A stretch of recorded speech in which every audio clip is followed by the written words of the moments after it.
All right, so tonight I decided I'm going to talk to everyone about the placenta, this magic organ right here, right? The magic placenta. What do you do with your placenta? Now, I will share some transparency about my ignorance. I gave birth to 4 children before I realized that the baby was not technically inside the placenta. And believe it or not, a lot of people, not a lot, but I've had people with similar questions over the years. My last child was born in 2005. I became a doula in 2006. And it was actually in that training when I learned that the placenta was a whole separate organ. I mean, technically, the baby's in it, right? Because we're looking at this sac, and the sac does extend out. It's the membrane extension of the placenta. So, technically it's in there, but it's not. It's not fully in the placenta. But something that we all should be very aware of. Many people nowadays are questioning what to do with their placenta. It comes up quite often. I always ask my clients, now that different ideas are floating and surfacing on social media, people want to know what to do, what's a good idea, or what should I do with my placenta. I always like to say that the placenta is the it's a life force. It's like this is the lifeline for your baby, and the placenta is the dynamic organ that helps to keep your baby thriving in utero. Sometimes miscarriages happen as a result of a dysfunctioning or a defected placenta. The placenta is so important through the pregnancy. So I always like to encourage people to honor it, right? The last thing you want to do is throw it away. Okay, you can at least bury it, give it a respectful burial or somewhere in your backyard. It makes great compost if you wanted to plant a tree with it or a bush. I know before I knew better, I did keep the last 3 placentas, but the first baby, I didn't know any better. But with all 3 of my children, I buried it with a tree. And so, that tree will be nourished, continue to be nourished by that placenta. And that's a beautiful thing, especially if you bury it somewhere on some land that, is family centered, where, your grandparents or your grandparents, that land has been passed down for generations. Why not? That's an excellent idea. It'll keep in the freezer for years until you decide what you want to do with it. But ultimately, you really want to honor it. Honor that placenta. Don't throw it away. Don't just give it away. I don't encourage that either. Unless that's something that you want to do. Now, I'm all for informed decision making, right? So hospitals, a lot of times, they'll take those placentas. They tell you they throw them away as biohazardous material, but some hospitals we know do not. Sometimes hospitals will sell those placentas to a variety of different vendors, cosmetic vendors, scientists and research, other medical facilities, stem cell research, just all kind of ways placentas can be broken down. So, be mindful of what you want to do with yours. So a couple of ways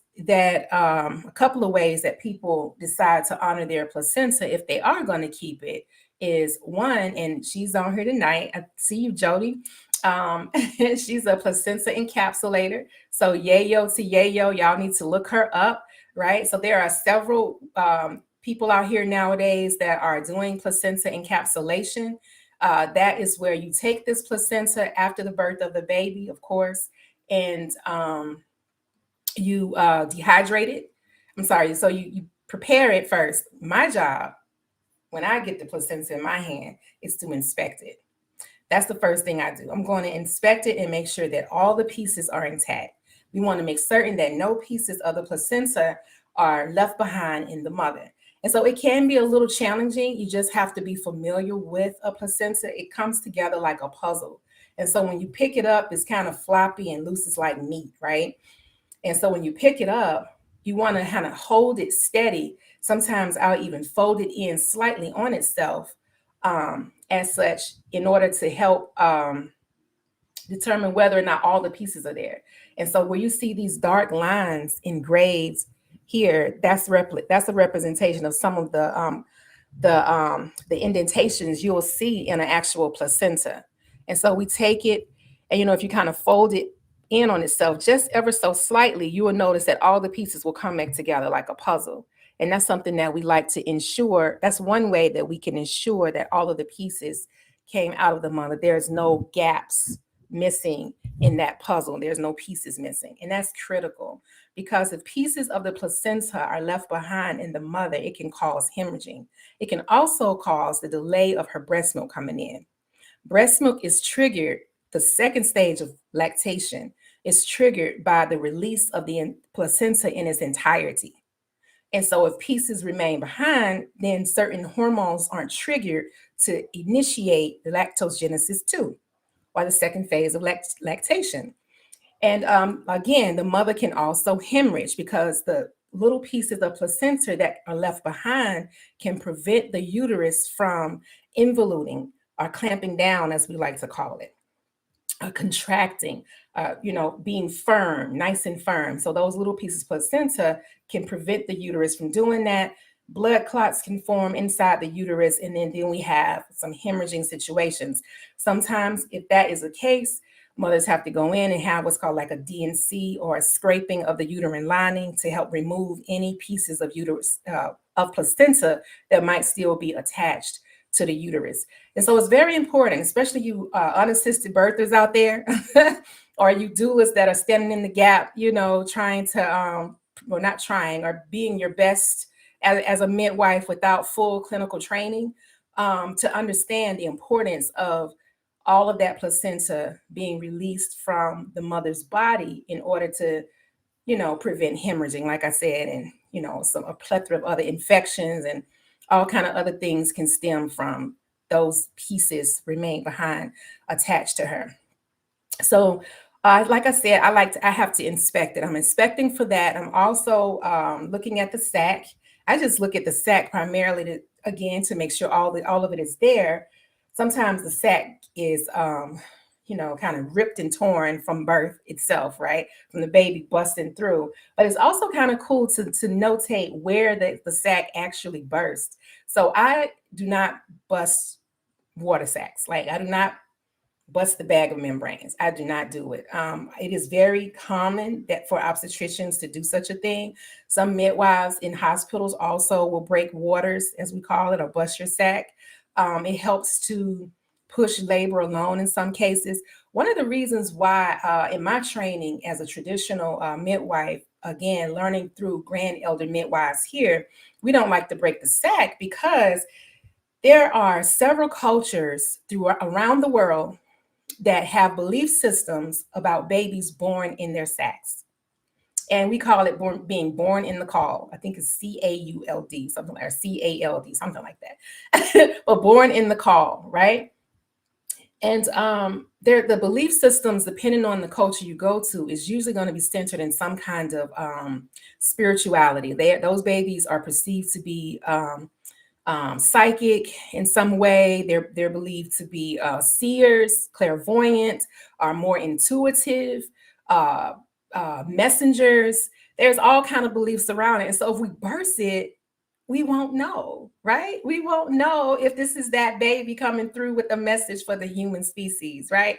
So that's one of the reasons I don't break it. And I was fortunate. I've gone most of my life, y'all, most of my life as a birth worker without truly seeing a baby born in the sac. And I've been doing this work, like I said, since 2006. And this year, at the top of this year, I had 3 back-to-back. Yes, I did. Had 3 babies back to back born in their sac in February. It was magical.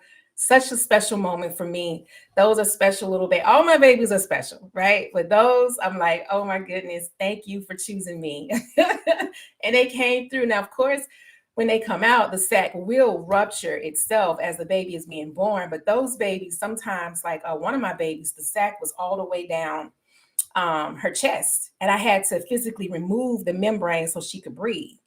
And so that's a whole, unique experience in and of itself. So again, we're inspecting it to make sure all the pieces are intact. We're also looking at the sac, right, and make sure that it is there. Again, like I said, I like to see sometimes where the little hole was that the baby actually fit through. Sometimes it's off to the side. It's really just cool to look at. And the other thing I'm inspecting is the cord, right? The cord is, again, that lifeline. And we're going to talk about this in great detail. So the cord should have 3 vessels in there, right? 2 veins and an artery. This is not going to really be a good example, but this is a model, of course. But as you can see here, you have the blue and the red kind of circling around each other to simulate the arteries and the veins. And so all of the cords should have 2 veins and an artery. And that's one of the things that we're checking for. I've only ever seen that 3. I've never seen one born with 2. We are supposed to notate that and refer those babies out to a pediatrician, or even send them over to a children's healthcare medical hospital or something, depends on what that looks like. But I would say theoretically, I would imagine, because we know that veins provide fresh blood, arteries take it away, right? So we would imagine that if a cord only had 2, there would have had to have been an artery and maybe just 1 vein, right? I can't imagine it, it just being 2 veins or just, right, 2 arteries. That doesn't make sense. So if that baby was to make it full term, I think it's safe to assume that there's at least 1 vein and 1 artery.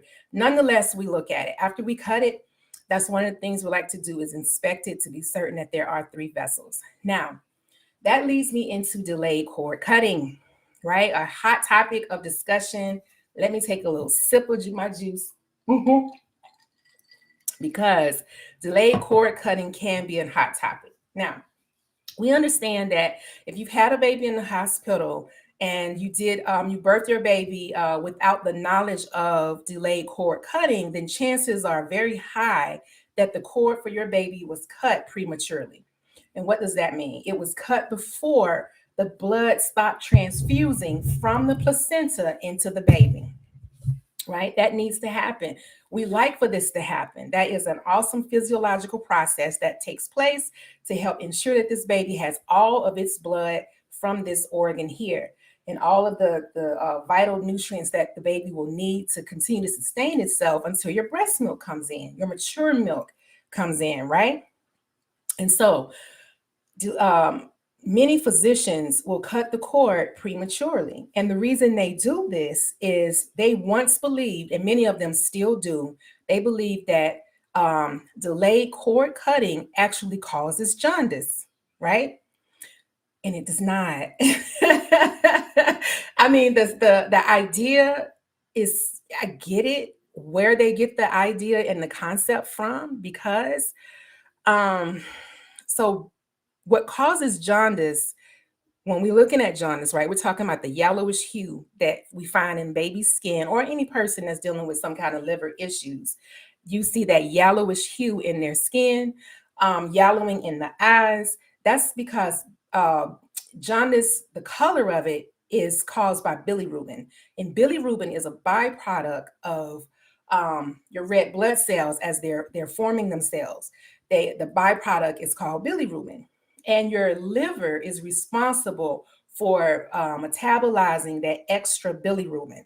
And so there is great blood volume left behind in the placenta after the baby is born. Some studies say that there is as much as 40% of that baby's blood volume still remaining inside of this placenta, right? And so physicians once believed that if they cut off that extra blood volume, then they can mitigate or reduce the chances of that baby having physiological jaundice, right? We have physiological jaundice, and then there's pathological jaundice.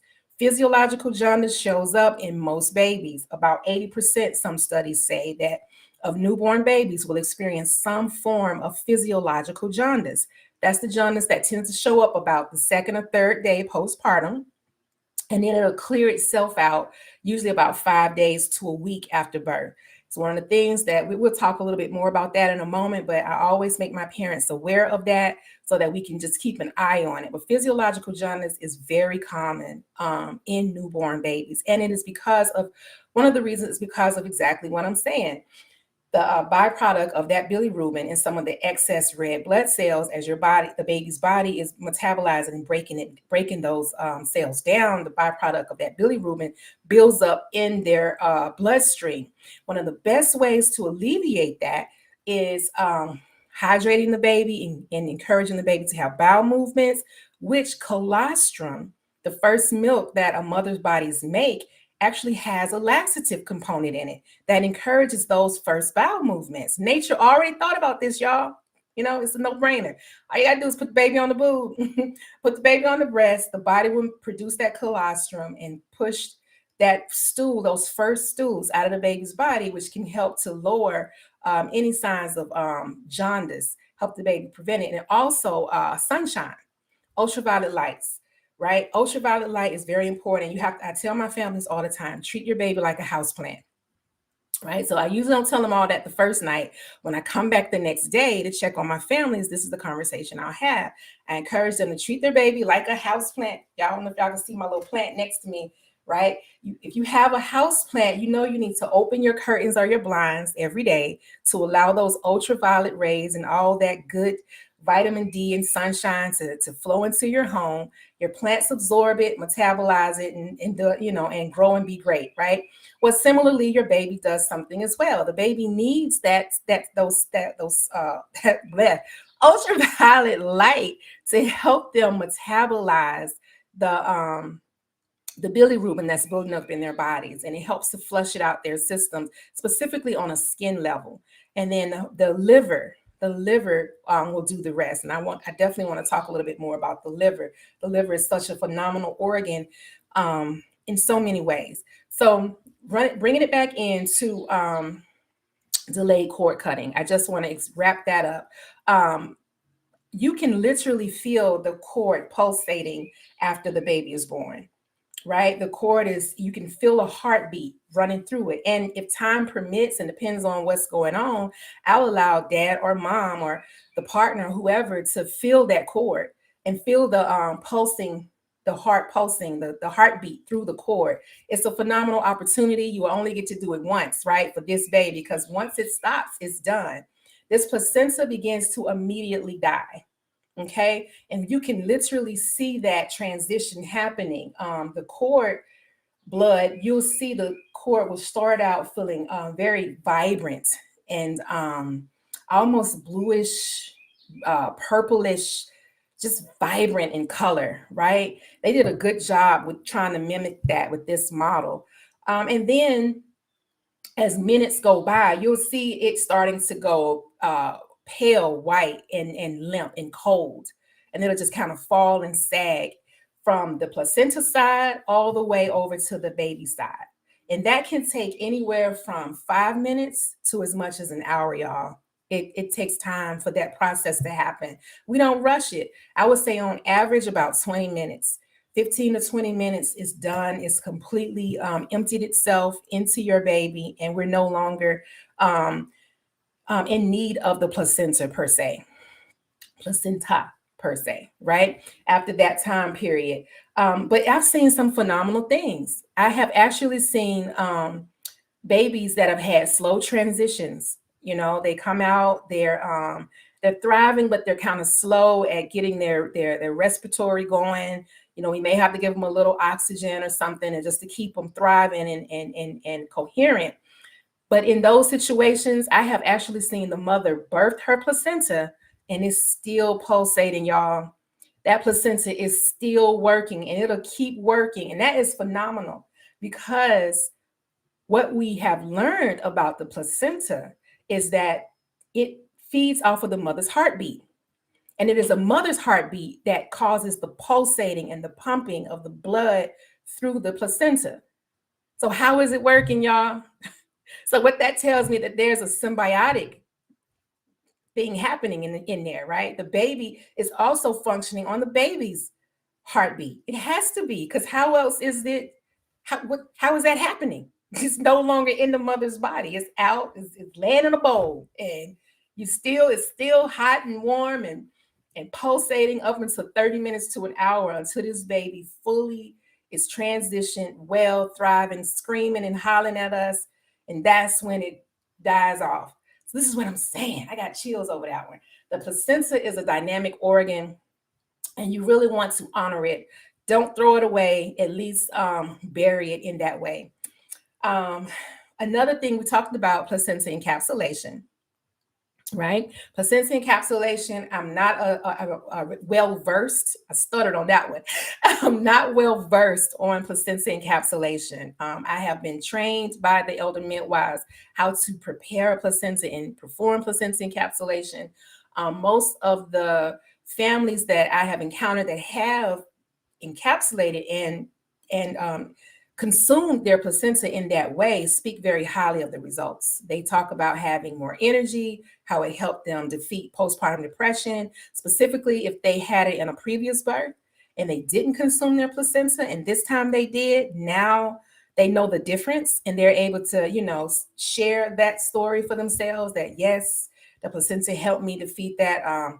Even mothers have had stories where they may have had a delay of or low milk supply with a previous pregnancy, and they took their placenta capsules in this pregnancy, and they had an abundance of milk supply. These are all what we call anecdotal testimonials or results.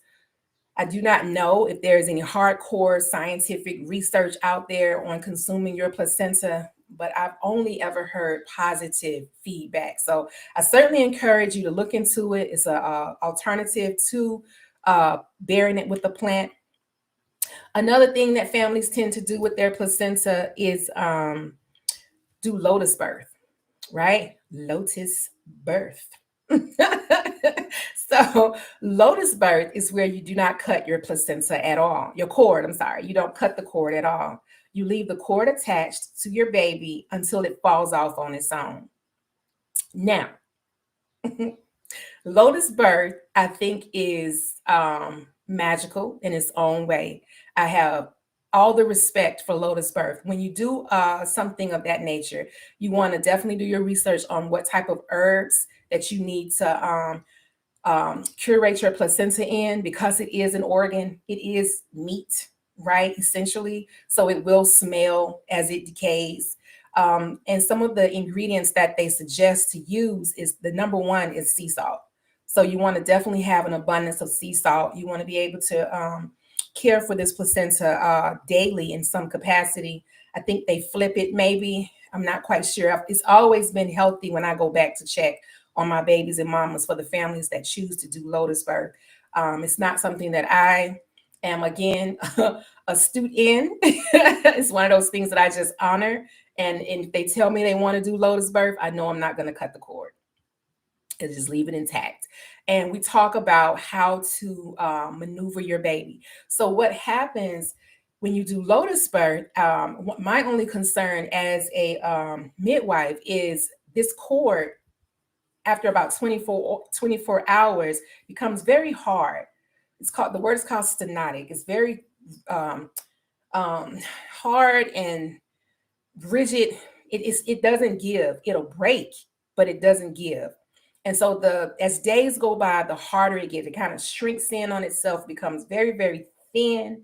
It goes from being as thick as this here to probably almost as thin as this cord, maybe a little bit thicker. Maybe if I put the cord in two, about like that over the course of some days, right? And so the issue for a midwife is it's still attached to the baby's navel, and you have to be incredibly careful how you move this baby, and so we don't rip this cord from the baby's navel. We don't want to do that, right? So I always tell my families that choose to do lotus birth is to consider this a Siamese twin for the next week. Everywhere that you move the baby, you have to move the placenta. They go together. They're joined by the cord, basically. And if you have toddlers, you have to be extra, extra careful with your toddlers, because toddlers, they're so rambunctious. They're just so fun. Toddlers are so fun, right? And they'll just jump on the bed, or they'll just jump, on you. They're just in their own little worlds.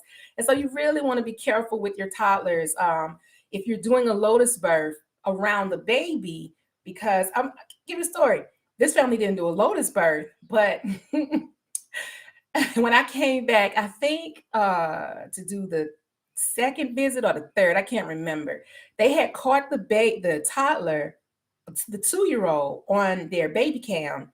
He had climbed into the bassinet and was just sitting on it. And the parents said they had only left the room no more than 5 minutes. They went into the other room to eat, and the next thing they know, they look at the baby cam and they wonder, after a few minutes, you like, where's the baby? Where's the 2-year-old? You want to know because it's too quiet. Where did they go? Lo and behold, they look at the baby cam and he's just sitting in the bassinet staring at his little sister. He didn't touch her, but he had climbed in and he was staring at her. So this is what I'm saying. They're so curious. They're so fun. And you really want to be careful if you choose to do Lotus birth and you have small children. Be very, very mindful of that, because again, the worst case scenario is that this cord snatches out of the baby's navel, and then we have active bleeding. And it can even herniate it. It can pull and herniate that navel. So we don't want that, right? So that's the only concern that I have about Lotus birth. I will say, from a scientific level, there is nothing else physically transferring into the baby once the cord stops pulsating. The placenta has then served its purpose. It is done. It is complete. After that point, it's spiritual. So if you have a spiritual belief system of leaving the cord intact, totally do your thing. It's great. But some people ask me, well, what are the benefits? You cross them over into a spiritual benefit. There's no longer a scientific or physiological benefit to leaving your cord attached for Lotus birth. So it's all a great thing. Yep. Information, informed decision making. So that's a couple of ways we mentioned encapsulation and Lotus birth, right? Another thing that people do is they burn the cord. And so I will say this. As we come into this new age, this new era, and we're reaching back, that's Sankofa, right? We're reaching back and we're bringing forward our customs and traditions. That's where some of these ideas and concepts are coming from. And we get to personalize them. We get to pick and choose which ones best fit our modern day lifestyle. That being said, people used to burn cords, and still do in some countries, when they don't have sterile scissors available, right? Babies can get infections if you cut a freshly pulsating cord with scissors that aren't sterile. And that because there is a blood exchange happening there. Remember, we talked about the veins and the arteries, right? There's a back and forth happening here through the cord. And so if we cut that cord with scissors that have a bacteria on it, that bacteria can run into the baby and cause some kind of infection. And this is one of the reasons why it's so important that you use something sterile if you're going to cut the cord prematurely. One of the best ways to prevent that is delayed cord cutting. Delayed cord cutting will prevent that. If you just wait for the cord to stop pulsating and there's nothing else transferring back and forth through the cord, then you have minimized the risk greatly of any type of infection transfusing into this baby. Dirty scissors or not, please don't use them, but that's my point. You really want to use some sterile, clean scissors or burn the cord. And that's traditionally where that custom comes from. These cultures that do not have access to the sterile technique are keeping their tools in a sterile container, right? Grand midwives would boil their instruments on site. They would boil them before they left the house. So from what I was taught is that grand midwives, as soon as they came home from a birth, they would clean and sterilize all of their equipment by boiling it. But there was no way to keep it sterile because there was not plastic bags and things of that nature like we have today. So what they would do then is do their best to keep them clean in their whatever container or wraps or gauze or fabrics that they use. And then when they go to the birth, they would boil them again. They were so awesome, y'all. They would boil them again. So this is where the hot water comes in at. You ever wonder like why we always need hot water? That was it. Grand midwives use hot water for a variety of different things, and one of them was to sterilize their equipment. They're so smart, so much smarter than, yeah, I'm not even gonna go there. But yeah, so that's why we burn the cord, right? You want to, and so if you choose to do that, there are instructions online. I would encourage you to definitely look online and find some instructions so that you can do it appropriately. It is a two-person's job. They have cord burning kits that you can buy where you actually kind of place the cord into like a little wooden box container, and then you hold a candlestick and both partners hold it, and they kind of burn the cord. And it takes about maybe upwards of 10 minutes in some cases. Depends on how thick the cord is too, y'all, because sometimes those cords are very thick. This is an average. I've seen cords thicker than this. So I can only imagine how long that would take to burn a cord that was thicker than this. Artery. 3 vessels that's in the cord. All right. So since we're talking about placentas, y'all can't have this book, right? But I do encourage you, if you are a expecting family out there, or if you are a birth worker, this is an excellent read, y'all. It's called Placenta. It's by Robin Lim, and she's a midwife in, ooh, forgive me if I'm wrong. I want to say the Philippines. Ooh, forgive me, Robin, if I'm wrong. But she's awesome. I'm gonna bring the book a little bit closer so you can kind of get a feel for it. But it's simply called Placenta and the Forgotten Chakra. And she really goes into a lot of details about different ways to honor your placenta, how it's been honored throughout different generations and culturally.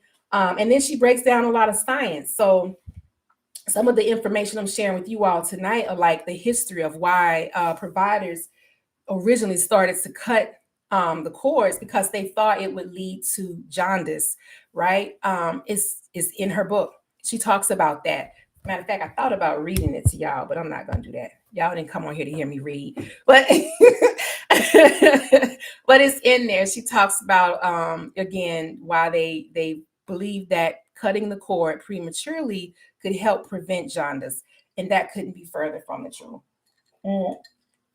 I mean, if it does, and let me say this, because I'm not an obstetrician, maybe they have some sound reasoning as to why they believe cutting a cord prematurely prevents jaundice. However, the risks far outweigh that gain, right? So some of the risk of prematurely cutting the cord, as I mentioned, we already talked about the risk of increasing infection because you have the blood transfusing back and forth through this cord. Then there's also the risk of having what's called childhood anemia, right? When you prevent the baby from receiving, as I mentioned earlier, some of the blood volume, as much as 40% of the baby's blood volume has been noted to be retained in this placenta. You're preventing the baby from having some of that extra blood volume that they need to thrive. And so that's what can cause some of that childhood anemia. Keeping the liver at optimal is the best way. And so that one herb, y'all, that I talk about all the time, dandelion, it shows up again, even in this, right? So one of the pregnancy issues that we see sometimes is this condition called PUPS. And I am not going to embarrass myself and try to pronounce the words. That's an acronym, PUPP. It's, oh, yeah, I'm not going to even try it. I'm not going to try to pronounce it. But PUBS is a condition that can cause the mom to break out in a rash. It's very, very itchy and irritating rash in her pregnancy. And here comes my theory on it, right? Because they say when they do testing for it, right, they test liver enzymes to understand why the mother has PUBS, right? And they're looking to see if certain liver enzymes are elevated. And they don't necessarily give her medication to treat it. They usually just give her atopical steroid creams, or they'll tell her something like have oatmeal or baking soda baths, or they also will tell you to get calamine lotion, right, to help control the itching, but they don't necessarily have a cure for it. Well, the reason why dandelion is so effective, because as we talked about, it's one of the herbs that will target that liver and flush it out. One of the reasons why I feel that pubs is an issue in pregnancy, alongside a lot of different pregnancy illnesses, is that liver, y'all. That liver is a phenomenal organ. It is responsible for cleansing the blood. You know that the liver cleanses about a liter of blood every minute, a little over a liter of blood every minute. Can you imagine how long, however old you are, if you have never detoxed, you need to consider it, because a lot of the issues and conditions that we deal with is due to a burnt out liver. Your liver is just toxic, it's just full of gunk. Imagine a filter. We're told to change our air filters in the house every season, right? I just changed. Well, I didn't. I had my son go up in the attic and change it, but we change our air filters here in the house, especially when we cross over from using the central heat to the central air. And when he pulled that filter out, the new one was white. The old one was like a dusty, dark gray, filled with just all kind of, lint and just right? And so that's why you change them, because you don't want to that to get caught up in your air, recirculate itself back into the air. Same thing. Think about your liver. You don't want these toxins and things to keep circulating through your blood. You want your liver to be able to filter them out as efficiently as possible. And if you like alcohol, or if you've taken pharmaceutical medications, you really have to be intentional about detoxing your liver. Now, if you're pregnant, it can be a little bit more challenging because, again, you're pregnant. And let me digress back to pubs.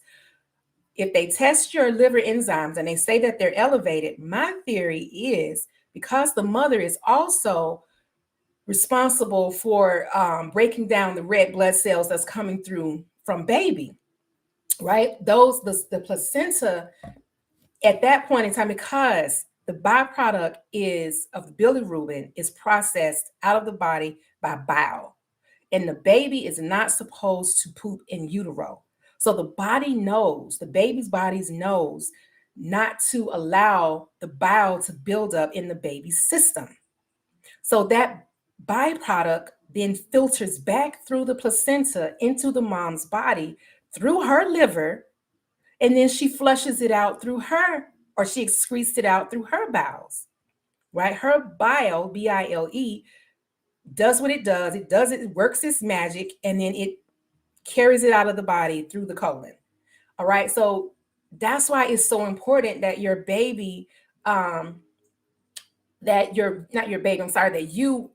have a healthy functioning liver. And so some of the herbs that you can look at beyond dandelion in your pregnancy that is safe for cleansing your liver is turmeric, ginger. And you think about it, when women are dealing with pregnancy nausea, what's the first thing we tell them? Well, besides saltine crackers, we encourage them to do some ginger. Do some ginger tea. Well, ginger is a mild liver cleanser. We also encourage them to do peppermint. Now, peppermint doesn't necessarily target the liver, but some other things do. Turmeric is being encouraged by some doulas and other providers out here to also help alleviate pregnancy nausea. Well, that's because turmeric does target the liver. Okay. You also have milk thistle. Milk thistle is really good as well, and it's also safe for pregnancy. That's an herb, as well as cardamom and chicory root. Okay, so that's some things that you can look at if you're dealing with just even being preventative. Incorporate it into your diet. There are some cultures that dandelion root tea that some Asian cultures routinely will drink dandelion root tea for breakfast, right? As opposed to doing coffee like we do here in the States. That is their coffee. And so it's like a great jump start to your day. You're starting your day by flushing out your liver. Most of us will do our elimination when we wake up. It's very common depending on your circadian rhythm and what you've adapted your body to. But in many cases, if you are your circadian rhythm is in alignment with the planet, your elimination really should be when you wake up. You assimilate throughout the night, You digest during the day, assimilate through the night, eliminate when you wake up. Boom. And so when you're doing that, it's a great idea to go ahead and, initiate that elimination with some kind of cleansing herbal tea, right? And so dandelion is an excellent one, especially if you're dealing with, like I mentioned, pubs in your pregnancy or any kind of pregnancy related symptoms like the nausea, as we spoke about, or we talked about a lot of different. I'm not even going to go down that rabbit hole because that's a whole nother hour. Yeah, as always, I hope I said something tonight of value. Thank you for sharing this time with me. Time is one of your most valuable resources, and I totally do not take it for granted. I am honored that you chose to share these last few minutes with me tonight. Remember to drink your water, get your vitamin D, and I'll see y'all back here next week. Peace and blessings.